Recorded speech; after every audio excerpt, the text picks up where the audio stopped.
How to install Lyft app on Android. Want to book your first ride with Lyft? Let's get the app installed in seconds. Start by opening the Play Store and tapping the search icon at the bottom right corner of the screen. Here you can see the search bar at the top. Tap on it and type in Lyft. Once you type it in, hit search. Look for the official app.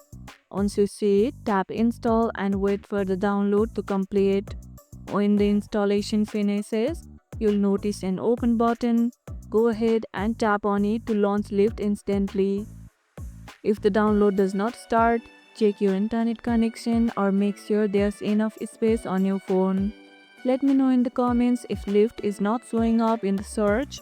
And now you are ready to sign up and start riding with Lyft.